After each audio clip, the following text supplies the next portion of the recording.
believes in what she calls heart, soul politics.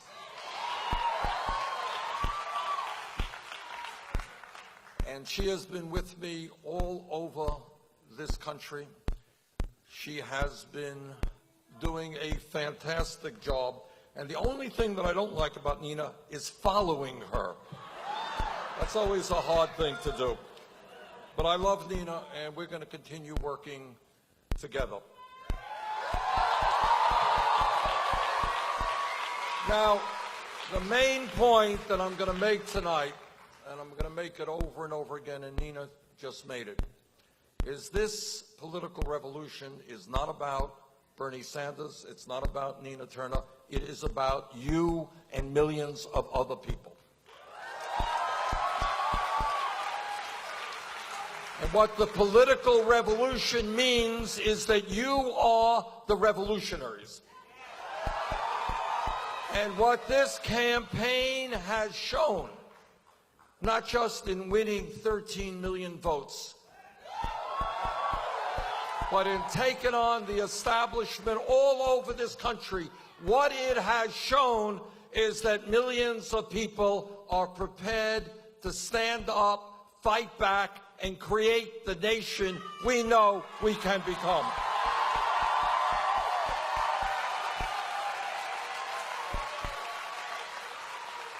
All of you know, who have studied history, that election days come and go, but what is much more important is that political and social revolutions continue.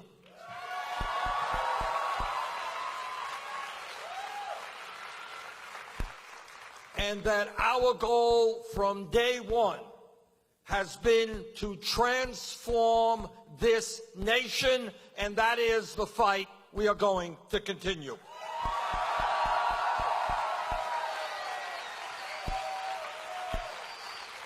And if you think about American history, think about 100 years ago, right here in New York City, Triangle Fire killed hundreds of workers.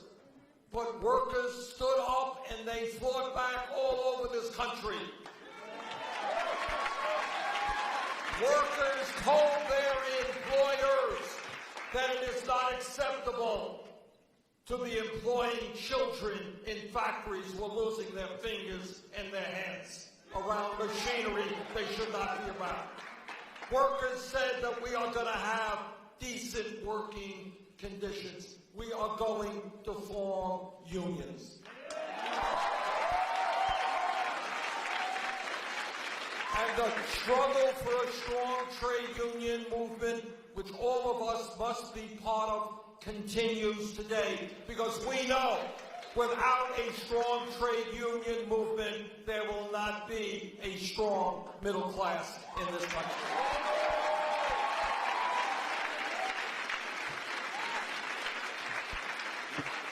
I want you all to be thinking about how many workers stood up, went to jail, some died in the fight to create the kind of trade union movement that helped create the American middle class. Think about the civil rights movement. Think about the fact, think about the number of people whose names we will never know. People who were killed, people who were beaten, people who were jailed, standing up for human dignity and civil rights. They fought, and they fought.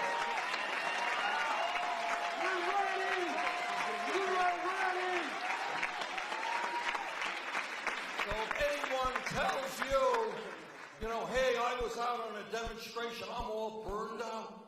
We didn't change the world overnight. I'm giving up. Think about those people who struggled decade after decade, gave their lives, and sometimes died in that struggle. Think about the women's movement.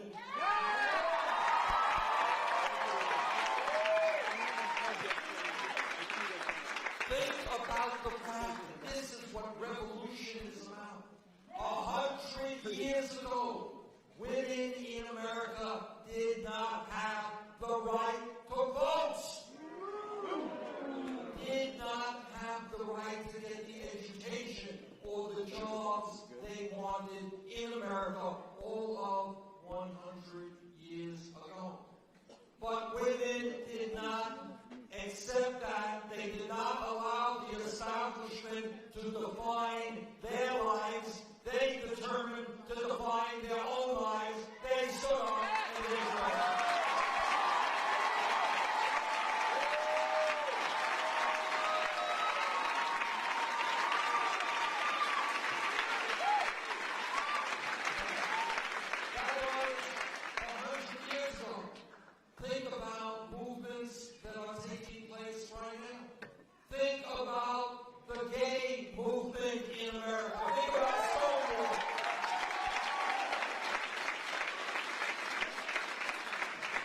Think about the revolutionary changes that are taking place because the gay community and their straight allies said that in America, people should have, must have, the right to love whoever they wanted, regardless of gender.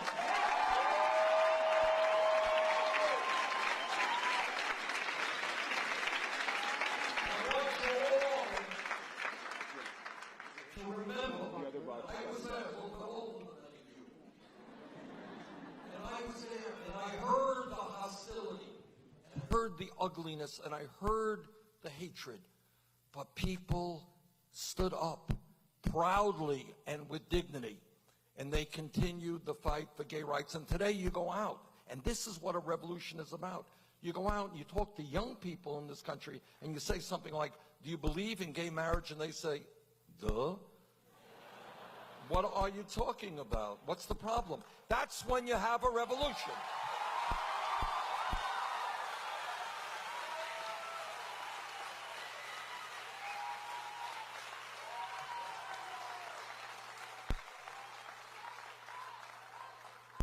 Think about the fight for 15. All right? And this is still going on. It's right in front of us. If we were here 5 years ago, no time at all, and somebody jumped up, and I want you to think about this, and said, you know, Bernie, the $7.25 federal minimum wage is a starvation wage, and we've got to raise it to, say, 15 bucks an hour. Person next to her would have said, you're nuts. You're asking too much. You want to more than double the minimum wage, which is a pretty damn big demand. But what happened was that people working in the fast food industry, in McDonald's and Burger King and in Wendy's, you know what? They stood up. They went out on strike. They demonstrated, and I was very proud in D.C. to have been out there demonstrating with them. And what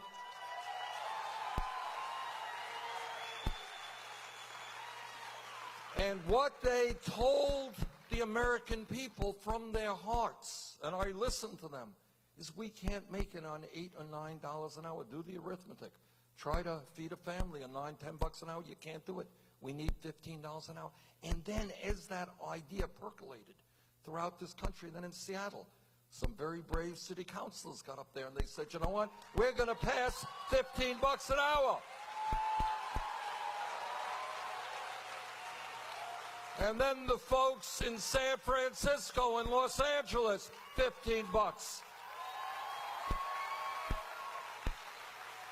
And in California and New York State, $15. All right. So here is the point. What the system is designed to do, what corporate media is designed to do, is to tell you that we cannot achieve real change. That the only thing that you can accept is incremental, tiny little changes. And what our campaign has been about and is about is saying, sorry, we're thinking big, we want real change.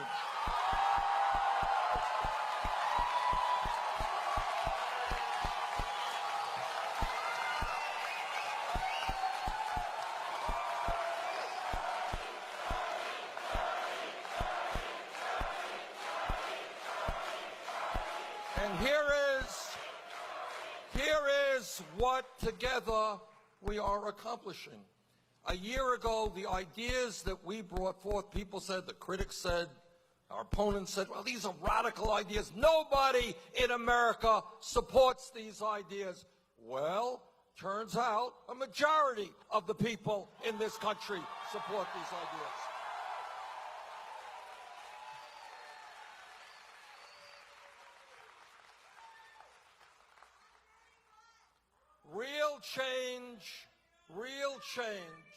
Real change is not easy, and real change never takes place from the top on down, always from the bottom on up.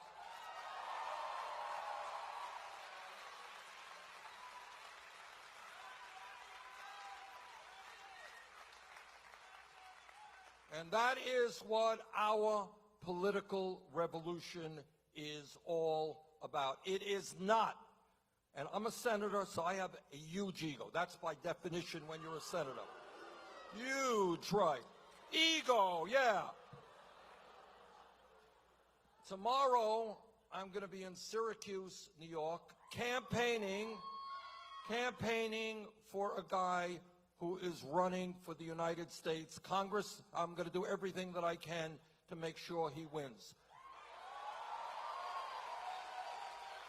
We're going to go back to California and campaign for a woman running for the state Senate in California, and I think she's going to win. We're going to go all over this country because that is what the political revolution is about. It's not about me. It is about people at the grassroots level.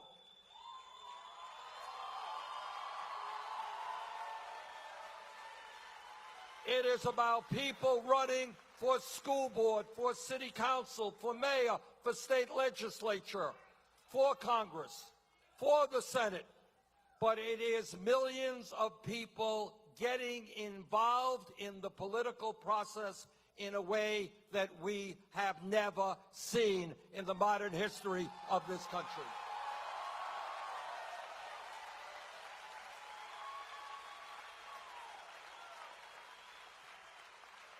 Last Thursday, I don't know if some of you saw it, I did an internet streaming speech. And here's what the point that I want to make. We did the speech and I said to people, look, we have got to build a grassroots movement. We need you and you and you to get involved at the local level. Do you know how many people have signed up? We've got a lot of work to do. 20,000 people in every state in this country.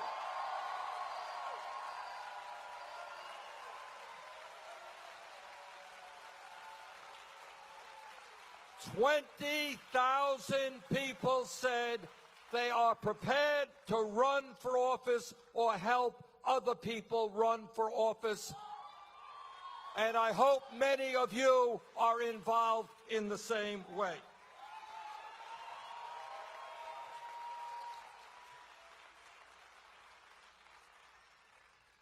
And the reason I think that there is so much interest in running is people are catching on that the ideas that they have and have had for many years are in fact mainstream ideas, that millions of other people support those ideas.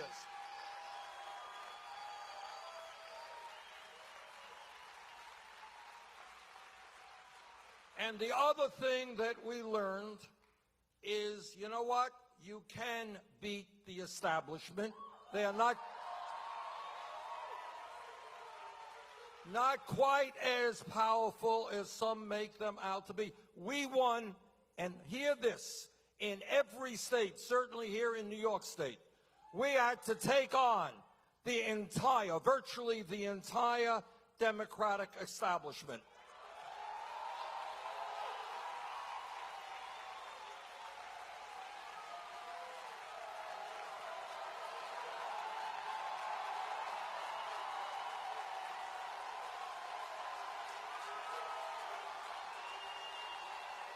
You know,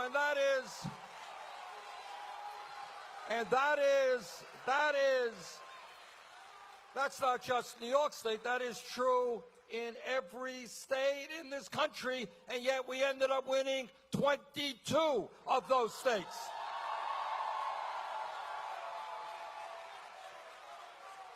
And I have no doubt that a strong, well-organized grassroots movement can take on the establishment and can defeat the establishment.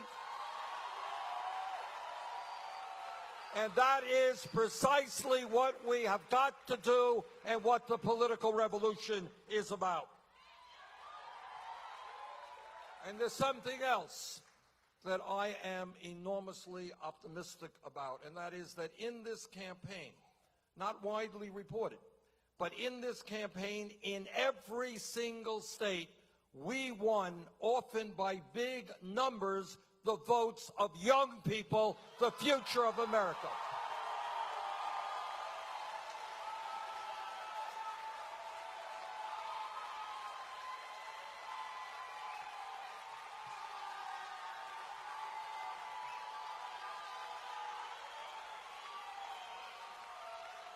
And by young people, I'm not just talking about the 20-year-olds or the 25-year-olds. I'm talking about people 45 years of age and younger.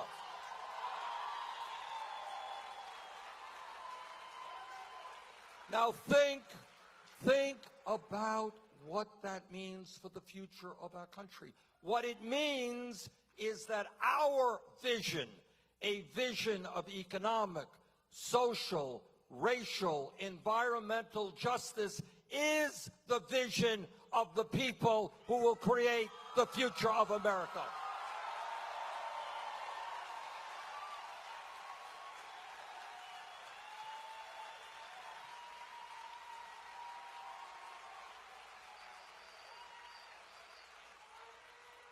In this campaign, hundreds of thousands of volunteers made 75 million telephone calls.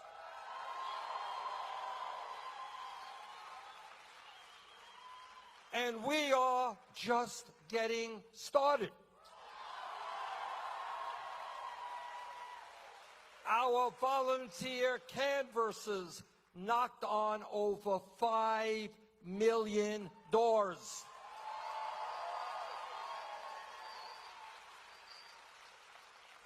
We hosted, and some of you, I expect, did the hosting, 74,000 meetings in every state and territory in America.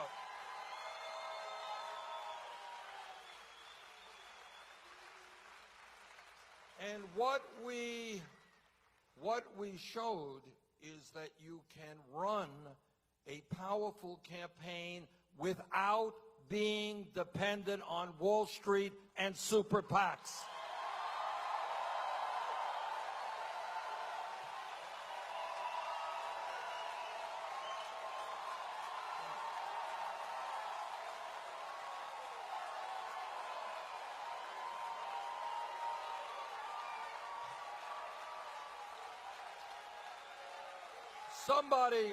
And one of the things that has humbled me, I read an article, and frankly, I couldn't even read the whole article because it was so moving, and I just, couldn't become at that moment emotional.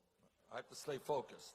But what the article was about, they did an analysis. I don't even know how the hell you do it, but they did an analysis of the 2.5 million people who made some 8 million individual campaign contributors. And what they found, and this kind of blew me away, I didn't know this, is that a majority of those contributors were below median income in this country.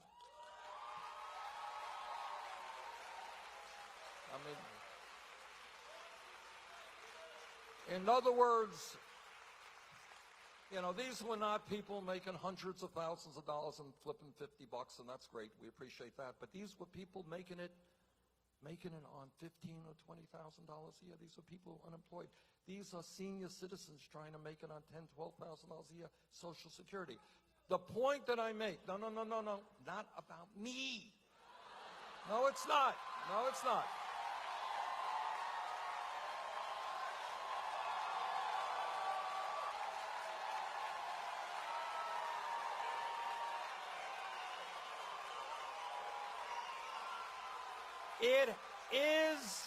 It is and has to be about us, not me.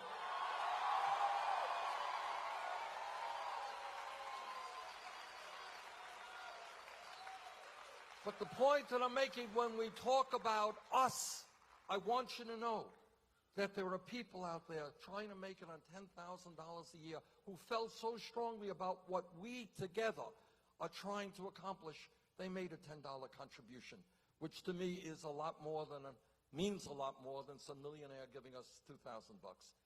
But I want you to know that those people are out there. They believe in what we are doing. All right.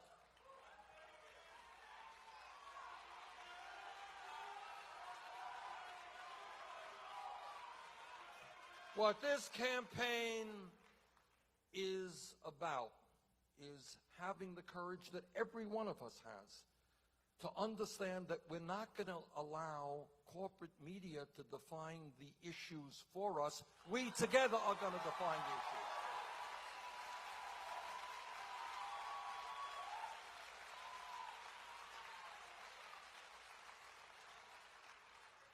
And it means that we have to understand that corporate media will never allow us to talk about reality in America. We have to figure out, and we did this as well, through social media, beginning to talk about reality.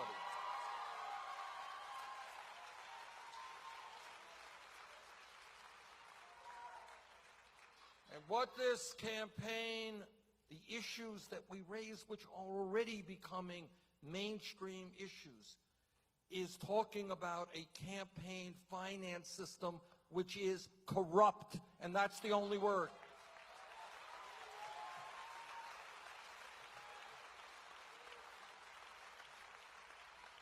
And what corrupt means is right now, literally, right now, the Koch brothers are spending over $40 million on campaigns, Senate campaigns, in order to try to keep the Republicans, right-wing Republicans, in charge of the Senate. Our job, and this is a big job, it doesn't happen tomorrow. It's not just overturning Citizens United. Of course we have to do that. It is not just ending Republican governors' voter suppression efforts. And of course we have to do that. What it is about, and this is not easy stuff, and we have got to do it together, is revitalizing American democracy.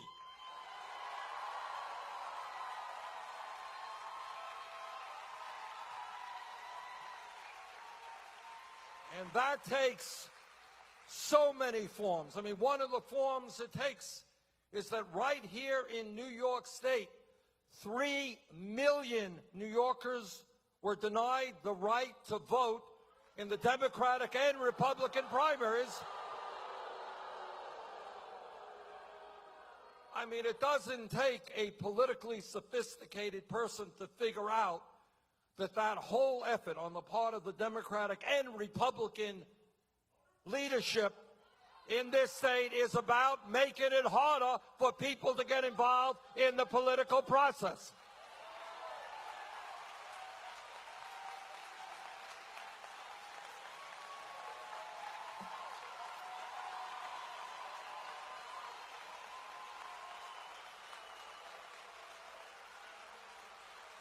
And in a few weeks, right now, we have a great committee.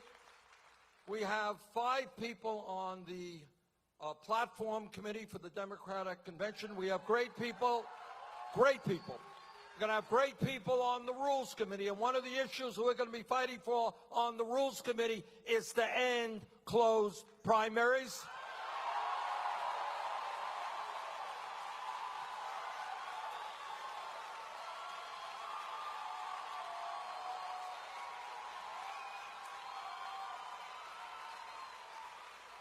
It is also a fight to end the absurd situation where superdelegates can ignore the will of their constituents.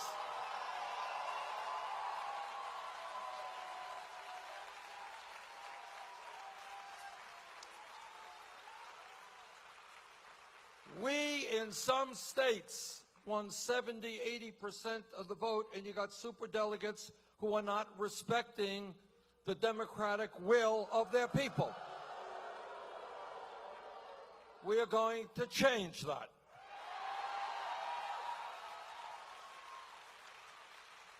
And in fact, while we're at it, we may as well transform the entire Democratic Party.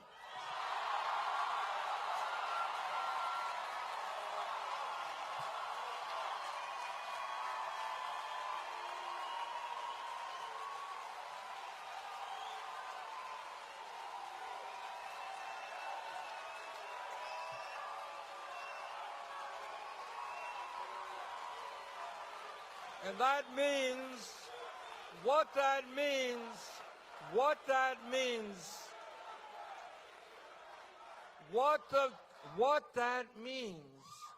is forcing open the door for ordinary people, for working people and young people, rather than allowing wealthy campaign contributors to be running that party.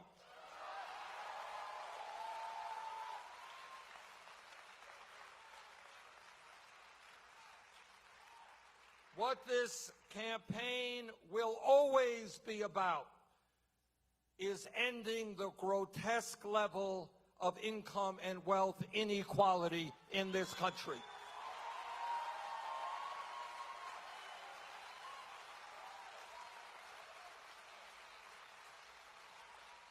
I have repeated these numbers a million times, but every time I say it and I look at it and I think about it, it disgusts me. It disgusts me that we have a situation today where the top 0.1% owns as much wealth as the bottom 90%.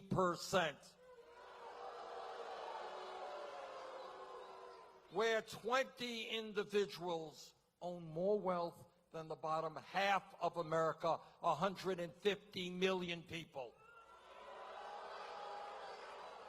Where in America today, the wealthiest country in the history of the world, the bottom 40% of our people own nothing, and many of them are in debt below water. Our job is to create an economy that works for all of us, not just Wall Street and the top 1%.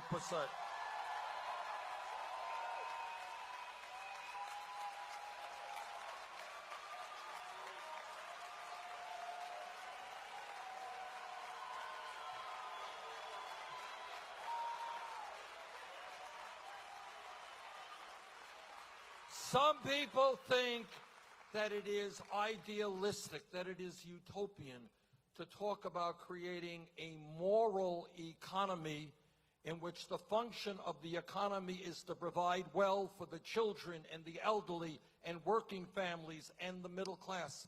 I don't think that that is idealism. I think that is the practicality of what we have got to do, and do it now, and we can do it.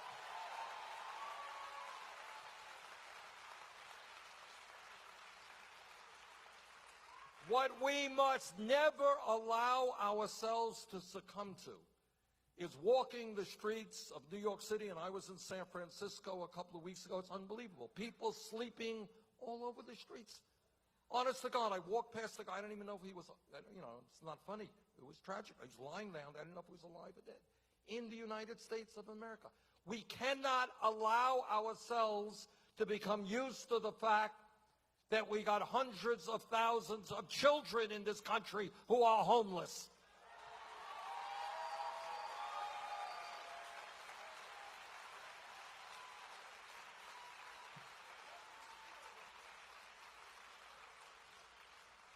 That is our greatest danger, becoming used to it and thinking that it is normal. It is not normal. It is an outrage.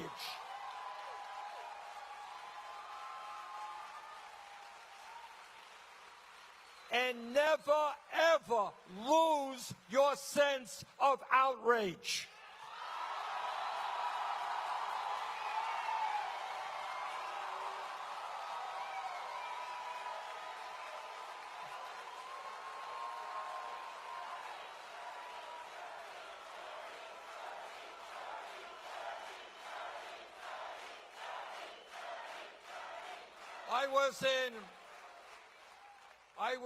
I visited, when I was in South Dakota, very beautiful state, I visited the Pine Ridge Indian Reservation. Anyone know anything about Pine Ridge? The life expectancy of people in the Pine Ridge Native American Reservation today is lower than many third world countries. Drug addiction, alcoholism, unemployment, poverty, those numbers are literally off the charts. Unbelievable. And yet it continues year after year. I was in McDowell County, West Virginia. Anyone know McDowell County? Very small area in the southern part of West Virginia. West Virginia is a poor state. In McDowell County, the life expectancy is 18 years less than it is in Fairfax County, Virginia, 6 hours away. 18 years less.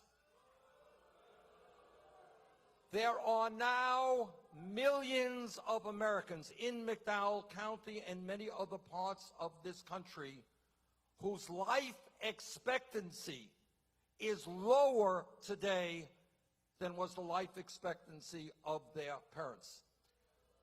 What this is about is the despair that so many people are seeing in many parts of this country through high unemployment, through low wages, through a horrific standard of living. People are giving up. They are turning to drugs and opiates. They are turning to alcohol, and they are committing suicide. This is going on in America today. This is ahistorical. In other words, what has happened all over the world, virtually all over the world, certainly in wealthier countries, is we live longer for a variety of reasons than our parents did. We expect our kids to live longer than we do. In many parts of this country, because of the despair, that is not happening. Low wages, high unemployment. People are giving up on life. We cannot ignore those issues. We are going to address those issues. We are going to give hope back to people who have lost hope.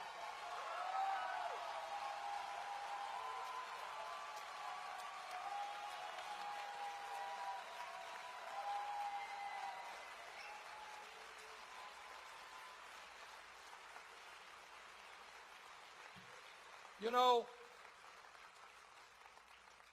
I think most Americans would agree that when we talk about what constitutes a great nation, it is not the number of billionaires that you have. It is not the number of nuclear weapons that you have. It is how you treat the most vulnerable people in the country.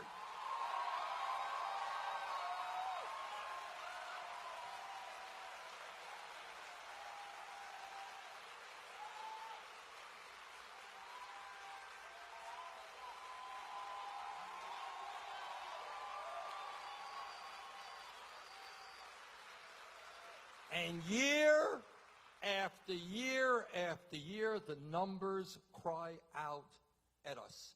This country today has the highest rate of childhood poverty of almost any major country on earth. These children are the future of this country, and they are growing up in extremely bad conditions. Housing is inadequate. Nutrition is inadequate. Childcare is inadequate. That is not acceptable. If you're a patriotic person who loves this country, you got to love the children of this country.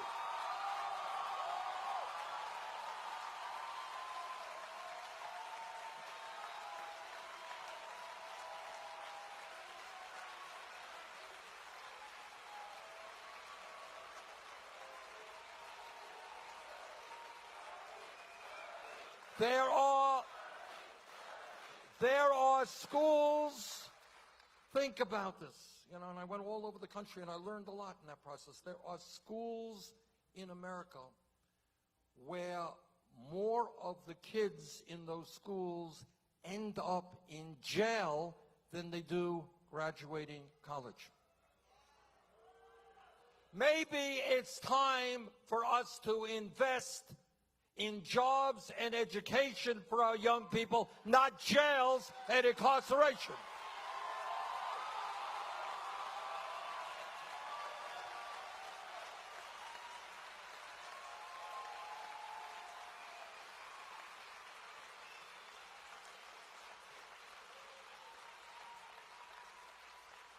This is an American tragedy. We have 2.2 million people in jail, disproportionately African American, Latino, and Native American people are rotting in jails, and their children and spouses back home are hurting as well.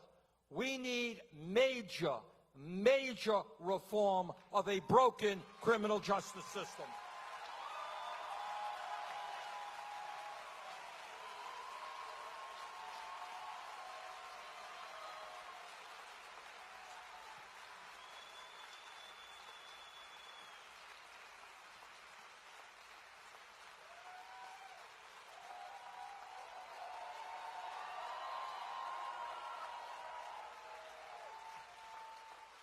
I was in, just a few weeks ago, in the Delano, Fresno area of California.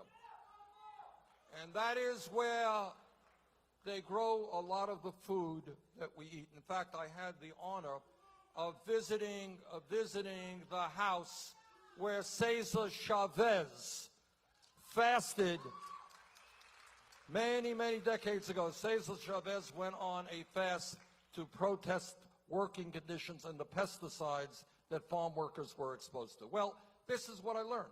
In many respects, things are a bit better. But the exploitation of undocumented workers remains horrific today. You got thousands and thousands of workers there, and many more all over this country, who are being exploited every single day. They're being cheated of their wages. They're facing awful working conditions, and they cannot stand up and fight back because they are undocumented and have no legal rights, which is why we need comprehensive immigration reform and a path towards citizenship.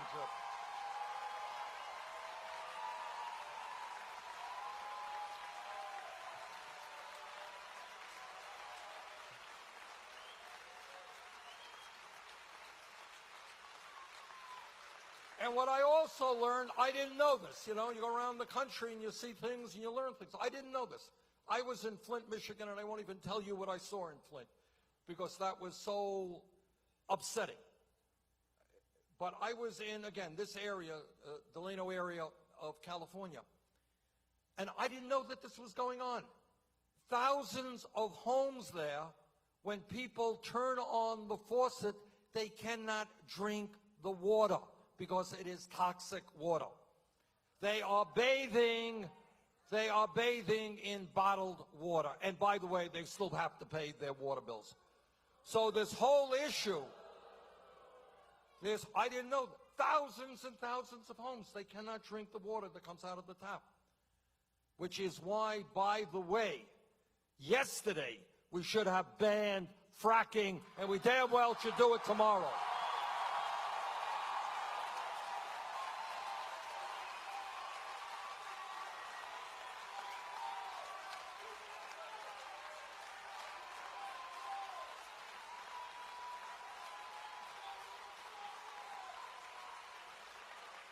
And I want you to know, I want you to know that in California, your brothers and your sisters there, I went to these Latino communities, they are standing tall, beautiful young people who are in the fight for justice. And we have got to stand with them. We've got to end the deportations.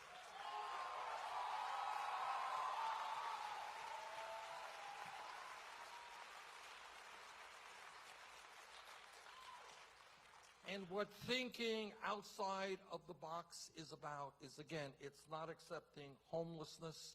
It's not accepting 21% of our children living in poverty. It is also not accepting the reality that today we are the only major country on earth not to guarantee health care to all people as a right.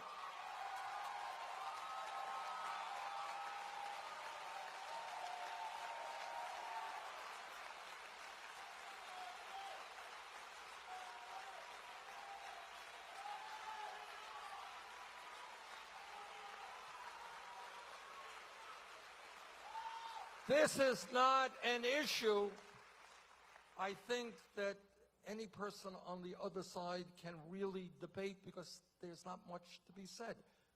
We have, despite the gains of the Affordable Care Act, 28 million people who still have no health insurance. Even more, including many in this room tonight, are underinsured with high deductibles and copayments. We lose, again, you don't hear much about this. This doesn't make CNN. It's not a big breaking news story.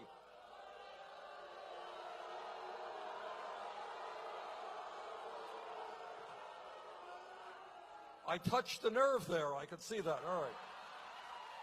But point is, tens of thousands of people die unnecessarily every year because they don't go to a doctor or a nurse when they should.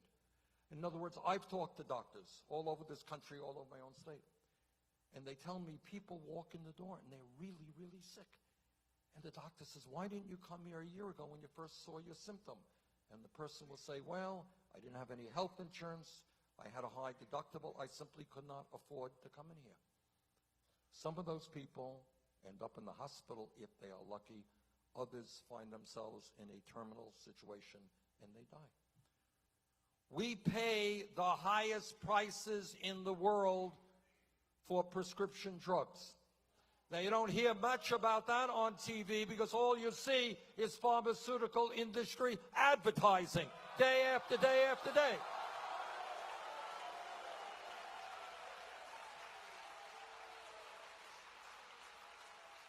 And yet there are people, I mean, I want you to think about this from a moral perspective.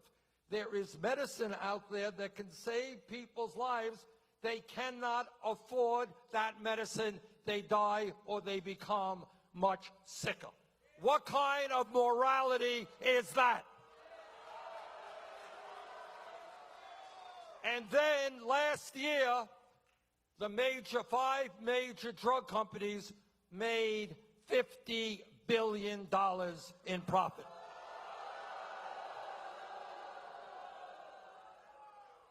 We must never, ever, ever lose the vision that health care is a right of all people.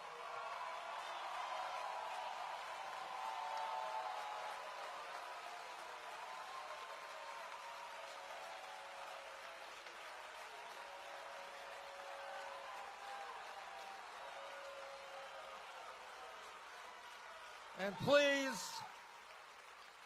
I don't want to hear from the insurance companies and everybody else that we can't do it. If every country in Europe, if Canada could do it, the United States of America could do it as well.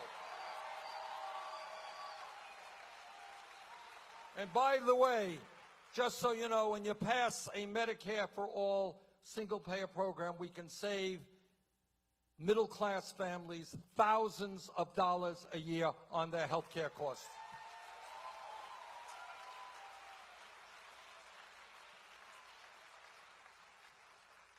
You know what else we do? I mean, this is just thinking outside of the box. Think what America looks like when literally millions of people do not have to stay at jobs they hate, and the only reason they stay there is they have decent health insurance.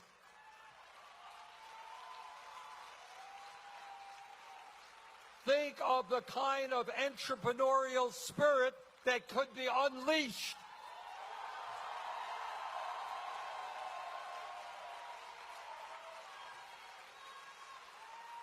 Think about small businesses not having to spend half their life worrying about health insurance and can pay attention to what their business is supposed to be about.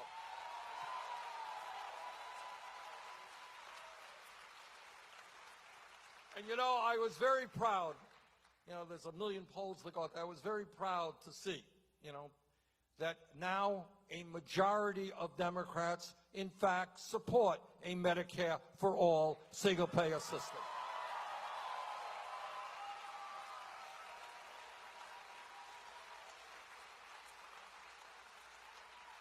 And here is an issue that together we have brought to the fore, and it ain't never going to go away, and that is the understanding that in the year 2016, we have got to make public colleges and universities tuition-free.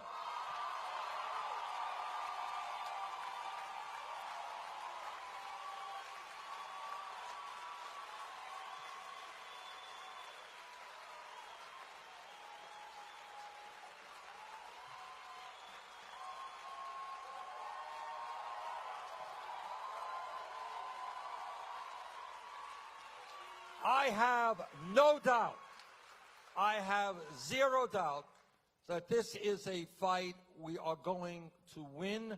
The only question is whether we win it in the very near future or a few years from now. But all over this country, I am seeing young people saying, wait a minute, this is insane. I am going to college, I'm doing my best, and I'm coming out of school $50,000 or $100,000 in debt. That is nonsense. It is unacceptable.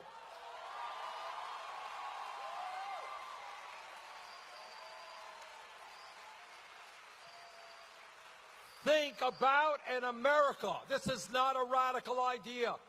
This is common sense. This is good for our economy in America, where people of all ages are able to go to school and get the education they need, the training they need. It makes us a much stronger country. And I think it makes a lot more sense to invest in education for all of our people than give tax breaks to billionaires.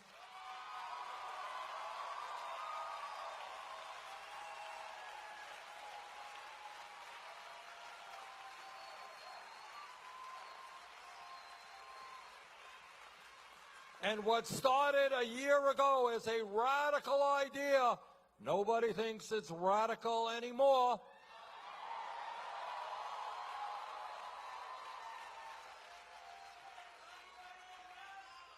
You know, I could give you 1,000 examples of this, but one comes to my mind. In Nevada, we had a young woman, I'd say late 20s, who was working on our campaign. And she came up to me one day and she said, with tears in her eyes, she said, Bernie, before I worked on your campaign, I was making $10.45 an hour. And I'm afraid that's what I'm going to have to go back to. I have a daughter. And tears streaming down her eyes, she said, I don't know how we're going to make it on $10.45 an hour. Try bringing up a kid on $10.45 being a single parent. You can't do it. The arithmetic is not there. And that is the case for people all over this country. They're working incredibly long hours. Again, not something that the media will talk about. All of you know that 100 years ago, workers demonstrated and fought for a 40-hour work week.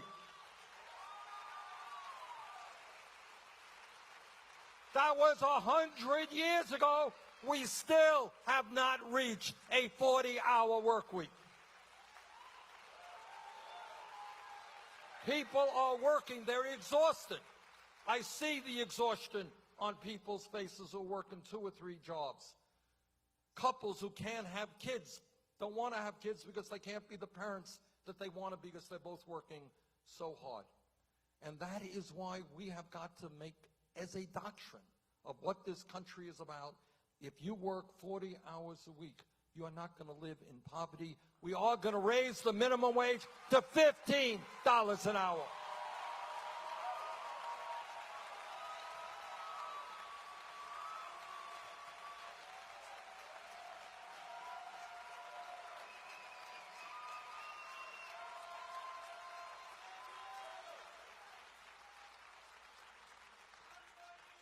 And this is a movement which is gaining strength all over this country. We have got to see it happen in every state in America.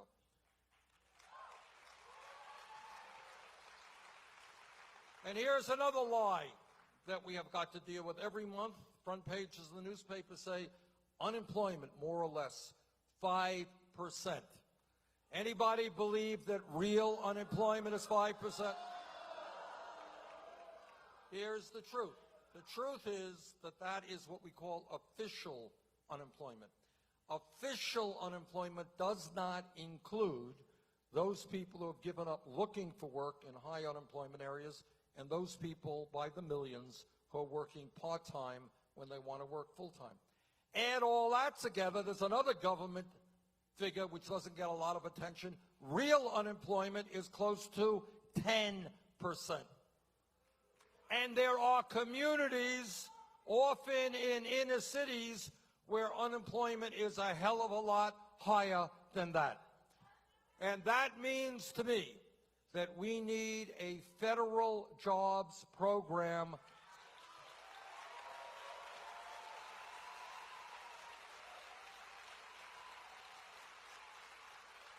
and the smartest thing to do is to rebuild our crumbling infrastructure, our water systems, our wastewater plants, our rail system, our mass transportation system.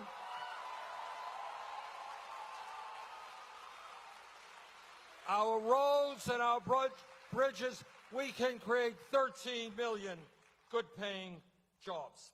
And you know what else we need to do when we talk about infrastructure is build affordable housing in this country.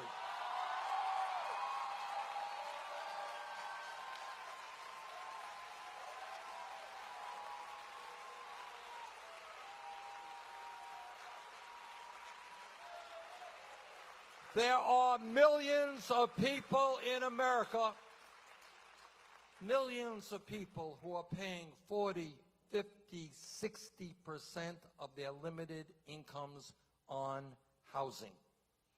If you spend 50% of your income on housing, you don't have money to do anything else with. Do not accept that people should be spending half of their income simply to put a roof over their head. Let's build millions of units of affordable housing and put our people to work doing that.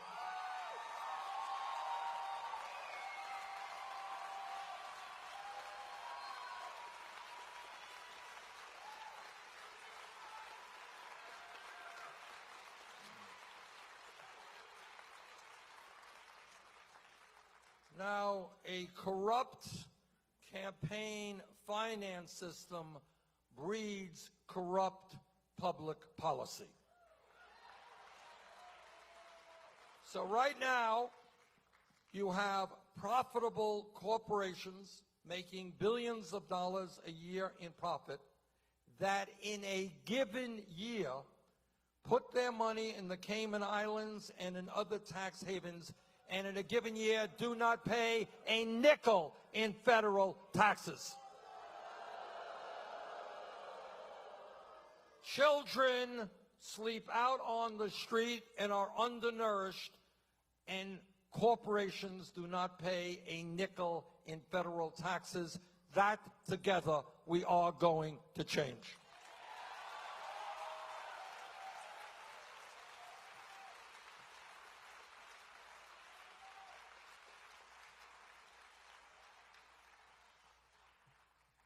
This campaign is about building a broad-based, grassroots campaign organization.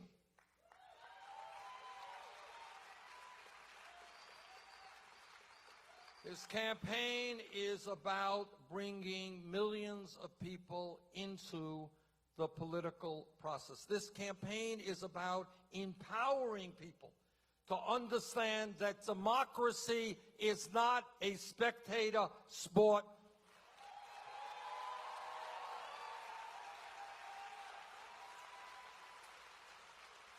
And that when we stand together, we can transform this country.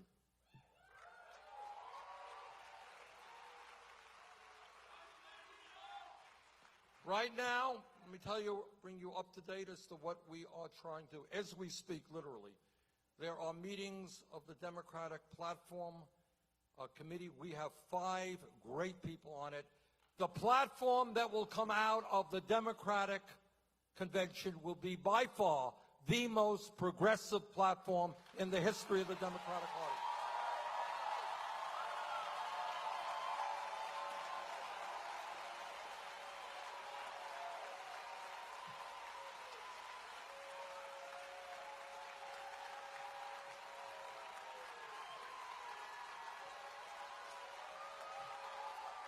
But a platform is 50 or 60 pages of paper. That platform doesn't mean anything unless we make certain that those ideas are incorporated into public policy.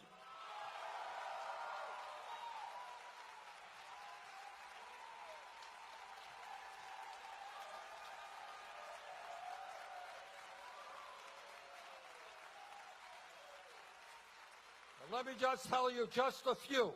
It's a 60-page document. We're still working on it. They're going to be in St. Louis this weekend. Then we're going to Orlando, where it's going to be a larger body of people. We're going to be offering all kinds of amendments.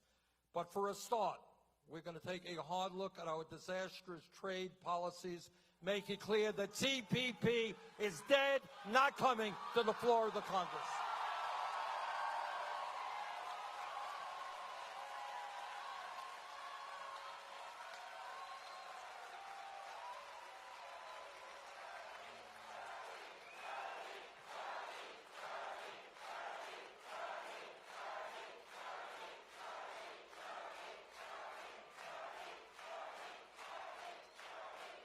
And when and appropriately enough in Orlando, we're going to fight to make certain that we ban the sale and distribution of assault weapons.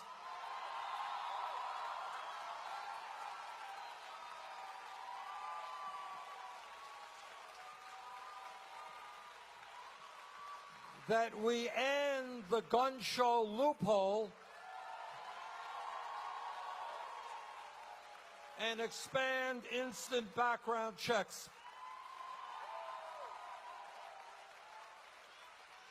It is really, you know, if you were talking to somebody from another world and you had to explain the Republicans' view on guns, and you say, well, we have lists in this country that keep people from getting on planes because we think they might be about blowing up the plane, but no problem, they can walk into a gun store and buy an assault weapon which can mow down people. People would think you were crazy if you tried to explain that, all right? So we are going to take on the NRA, and we're going to do everything we can.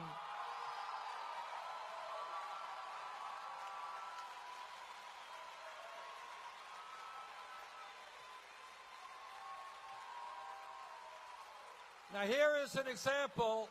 Here is an example of an area where we have already begun to make real progress. 2 or 3 years ago, some of you may remember, you couldn't open up the front page of the paper without hearing about Bowles, Simpson, and all of these guys who thought it was absolutely appropriate to cut Social Security benefits. And it was not just Republicans. There were Democrats as well. We got to cut. So what if people are trying to live on $11,000 a year? We're going to have to cut their benefits, extend the retirement age, etc. Well, you know what's happened? Since some of us have been raising this issue now, just coincidentally, a majority of Democrats think we should expand Social Security benefits.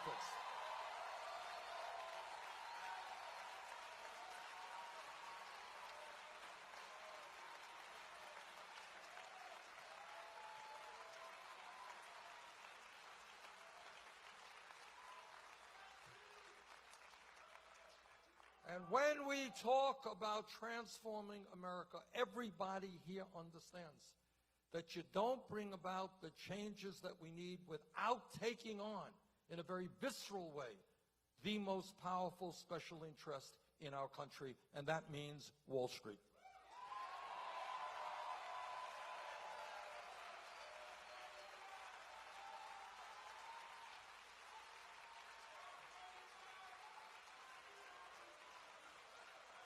Our goal has got to be, it seems to me, twofold. And this may well be an issue, we're going to bring to the floor of the Democratic Convention. Let people vote on this one. And that is, number one, the establishment of a modern-day Glass-Steagall legislation.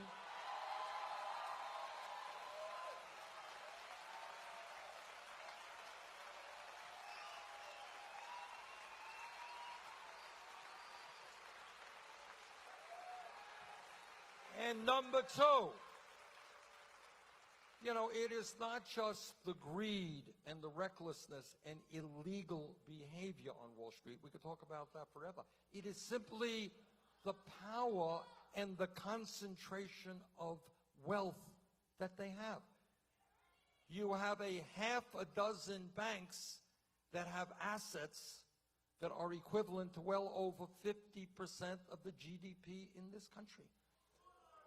They write 2/3 of the credit cards and 1/3 of the mortgages in America. They have just unbelievable power. And they make money hand over fist. And there is, I don't think, much debate that their business model is fraud.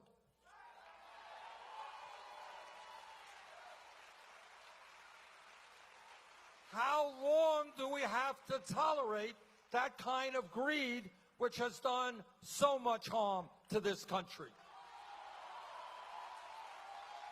And that is why, in my view, and I think in the view of a lot of Americans, we got to break them up.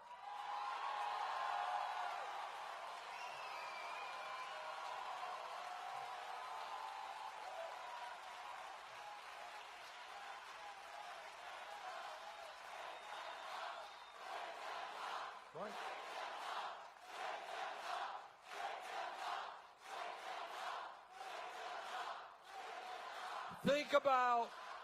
Think again outside of the box, and think about a financial system where your credit card, if you're late in payment, you're not paying 15 or 20% interest rates. Think about a financial system which is there to actually lend money at affordable rates to small and medium-sized businesses.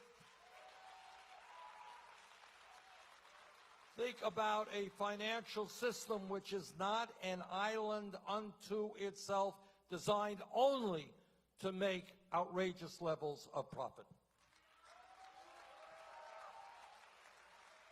Now, one of the really, and you know, we live in a pretty crazy world. And I work in a pretty weird institution called the Congress. And this is what, you know, on top of a lot of other crazy things, we have people who come to the floor of the U.S. Senate. As a matter of fact, we even have a presidential candidate named Donald Trump suggesting, all right, we'll get to Trump in a minute, but here's this, listen to this. In just a few days ago, I don't know if it's still going on, California, Arizona, they have temperatures of 110, 120 degrees. You got forest fires. You got year after year, the temperature that the planet is experiencing is year after year the highest on record. We're looking at droughts. We're looking at forest fires, rising sea levels, acidification of the ocean. And you got people going forward and saying, oh, no, there is no problem with climate. It's a hoax. Let me tell you something. This is may I use the word, huge. This is an issue that we have got to deal with and deal with yesterday, because we are looking at a situation where when you look at weather, you look at it over thousands of years, climate over thousands of years. We are seeing changes right now in front of our own eyes. I live on Lake Champlain. That lake used to freeze every winter. It doesn't freeze anymore. You are seeing an explosion of forest fires because trees are dying and the fires are spreading very, very rapidly. We have got to deal with this issue in a very aggressive way. That means a tax on carbon.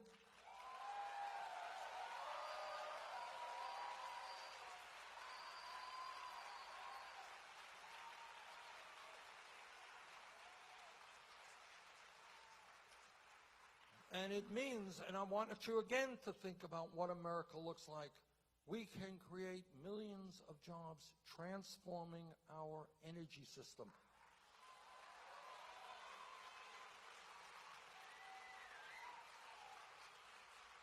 I have been in homes in Vermont where we brought in some money where they are cutting their fuel bills in half, cutting their carbon emissions in half because we have weatherized those older buildings. We can do this all over this country. We can, some really good news. I mean, despite how slowly we're moving out in Wyoming, right now they're in the process of building the largest wind farm in the world.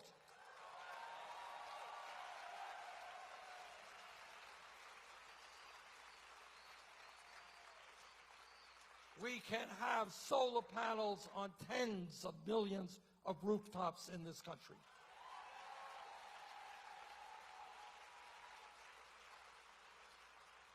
And that is exactly what we've got to do. We've got to lead the world. This is not clearly just an American issue. It's an international issue. But I worry very much. I've got 7 beautiful grandchildren, and I will be damned if I'm going to leave them a world which is not habitable.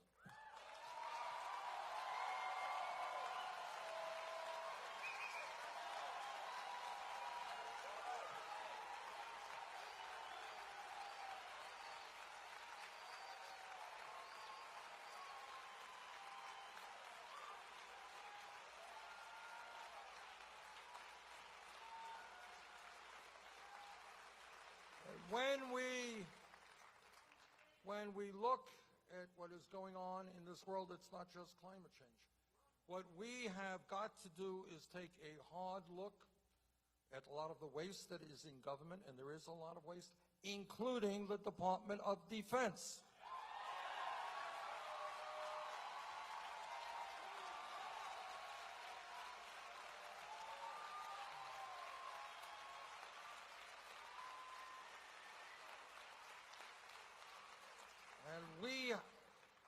And if we have not yet learned the dangers of arbitrary regime change, if we have not yet learned that, then shame on us.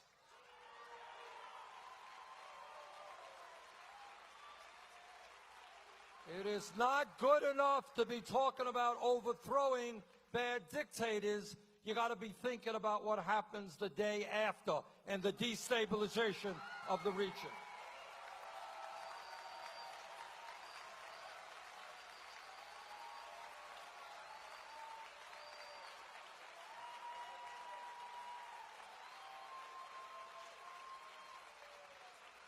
I am the former chairman of the Senate Committee on Veterans Affairs, and in that capacity, I've had the opportunity not only to talk to many great veterans, I've talked to the Gold Star mothers and the wives of the parents of young people who never came home for war. I learned about the cost of war. And the cost of war is that today there are 500,000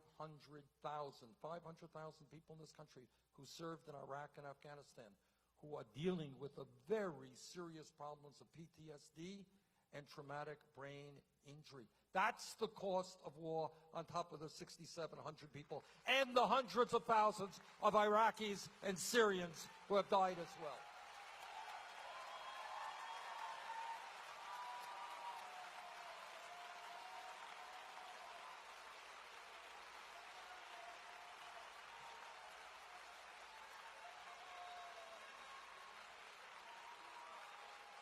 Let us never forget.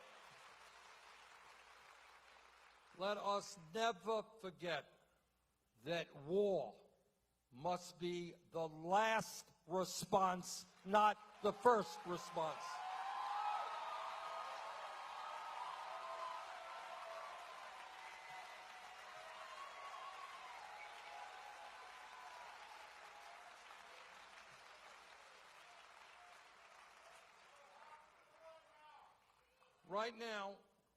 Right now, what we have got to do is to make sure that our campaign is not just about defeating Donald Trump.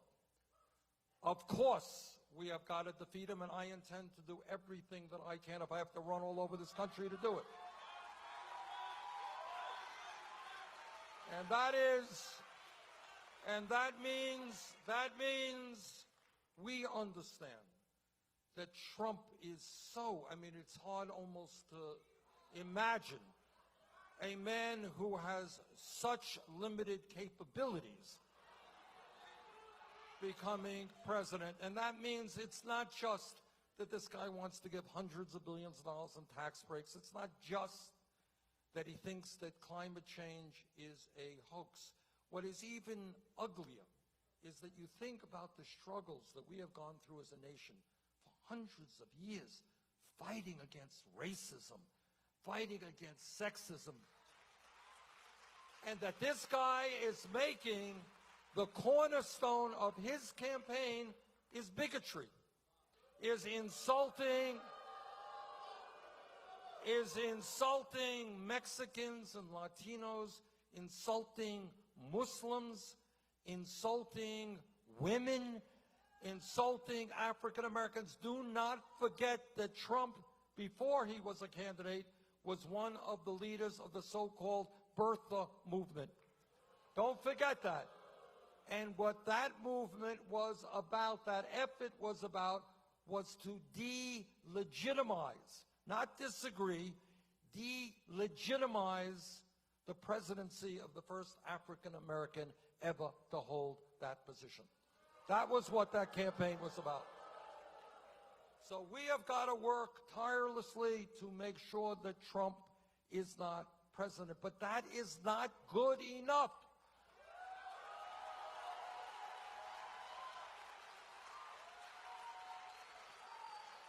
What we have got to do is to continue the vision of transforming this country.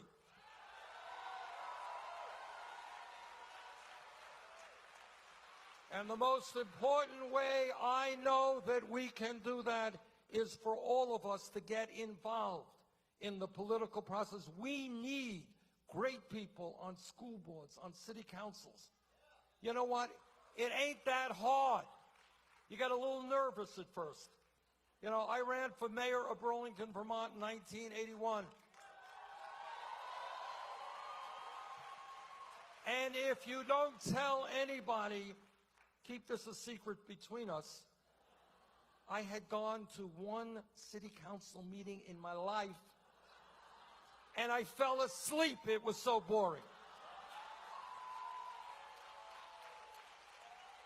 And I had no clue about how you run water departments and electric departments and fire departments and police departments and parks departments. But you can learn.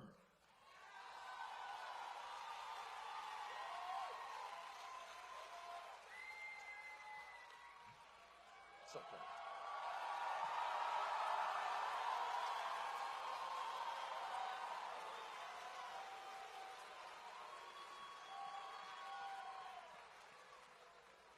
So what we have got to do, and what the revitalization of democracy means, is getting people, getting your hands dirty.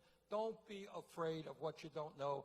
On your worst day, you'll likely know a lot more than some of these other guys who have the power today.